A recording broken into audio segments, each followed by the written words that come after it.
Let's talk about how to build the lower back without focusing on the lower back itself, but we're going to talk about the hips. We're going to use one exercise specifically, and we're going to talk about how to perform it correctly, some common faults that people make, and we'll talk about how to correct it.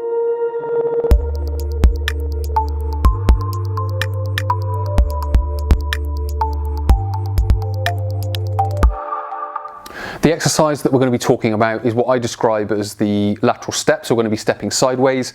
It uses this resistance band here, and I can also describe it as the cousin of the monster walks, which I featured in a tutorial earlier on. So what we're going to do first is we're going to go through the teaching points. So it's very simple. This band goes around the feet, so it's just above the knuckles of the feet, just over the laces and at the front of the arch of the foot. Now, if I just demonstrate the exercise to start with, what we're doing, first of all, you want the tension on the band before you start. You don't want to stand together with slack in the band, so you want tension in the band. What you then want to be able to do is step about 1 foot width to the side, so to my left. So I'm going to put my hands on my hips. That will stabilize my upper body. Then I step about 1 foot width, and then again I want to bring this foot in 1 foot width. So I keep the tension on the band. Again, what I don't do is I don't just bring and put slack in the band. We've got to keep tension on the band at all times. So again, we start in this position. We can tense up through the abdominals, step to the side, come in, step to the side, come in, step to the side, come in. So we would go in this direction for a number of reps, and then we would go back in the other direction for the very simple reason what's happening is this leg, when we go in this direction, this front leg is pushing into the band, but also this leg is eccentrically contracting and resisting the band pulling it back in.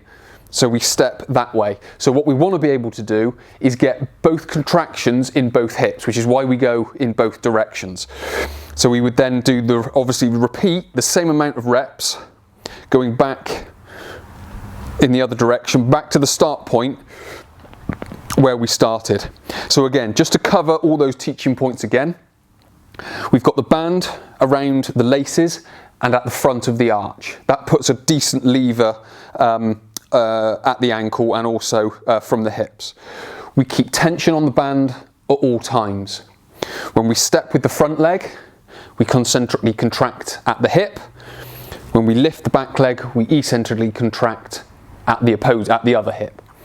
But what we also do, we have our hands on our hips here. We want to try and keep the body as level as possible. There will be some movement in it. You're never going to get rid of that. So we have hands on the hips, shoulders level. Step to the side, keep tension on the band. Step in, maintain the tension on the band. Again, the step is about 1 foot width and 1 foot width back in. So concentric contraction, eccentric contraction.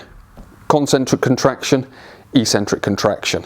So we're coming across in this direction, and then we want to go back across, and again it's concentric now, eccentric, concentric, eccentric, concentric, eccentric. So what we'll do now, if you've got any questions about any of that I've talked about, stick it down in the comments below. Again, if you like the content, hit the like button. It's going to help the channel, so please do that. But what we're going to do now is we're going to talk about common errors and how we can go about correcting them. What are some of the things that people get wrong with this exercise? Well, first of all, I've mentioned this one already, is they may start with tension on the band, but then when they step in too far and lose the tension on the band. And then they have to recreate the tension. So number one is they lose tension in the band. Now that can be when they step in, or they could even start from this position and they don't even start with tension on the band. So we want to maintain tension on the band because that's going to keep tension in the muscles for as long as is possible, because what we want to be able to do, which leads me into the second common error, is they slide their feet. So they don't step, they slide their feet along. So that you can see I'm not actually lifting. So if I exaggerate, I lift up and I put down. I lift up and I put down. Lift up and I put down. That's how I want to do it. But what some people do is they will slide their feet. Now that tells me a couple of things. One, the band could be too strong.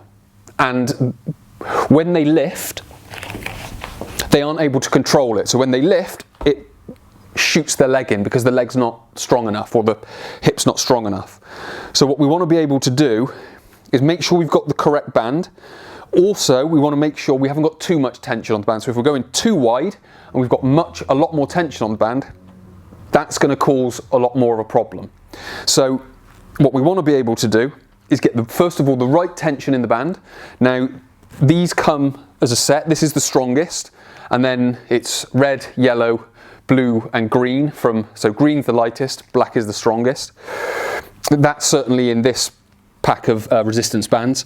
It may be different for different resistance bands, but basically we want to keep tension on the band the whole time, and then we want to be able to step, so we bring our foot off the floor and we step in. Now the important thing with this, if you watch the Monster Walks tutorial where we were talking about that, where we step forward, what we don't want to do is we don't want the foot to kick in and then go back out, because muscle's not working and then it starts to work. It's a similar thing with this side step as well. When we lift up, we lift the foot up and we want to push the foot away. What we don't want to happen is to slacken and then go. We want to be able to maintain tension on the band, and then as soon as we step, it goes in that direction. So that tells me that the muscle's working properly at the top. And then again, it's exactly the same with this one. What we don't want to happen is it to pull me straight back in as soon as I lift my foot up. What we want to be able to do is lift the back foot up and control it inwards. Lift the front foot up, control it forwards. Lift the back foot up, control it inwards. So we want to be able to keep that control, because that's showing that there's control within the muscle as well. And then number 3 is the upper body. What you get some people doing is they rock. So they'll go like that. So they kind of use their upper body as the lever to lift their leg and control their leg. So they'll kind of rock, which is why I always mention hands on hips, shoulders level. So when we come into this position and we come across, and then we've got the tension in the muscles to be able to work the hips so it supports the lower back, because if we've got good hips, we're going to have a good lower back. If we've got good hips and a bad lower back, our lower back is going to be elevated because we've got good hips, because it's basically it is what the lower back sits upon. So if we've got the foundation right, we can then start building the lower back on top. And if you've liked any of this content, please do hit the subscribe button.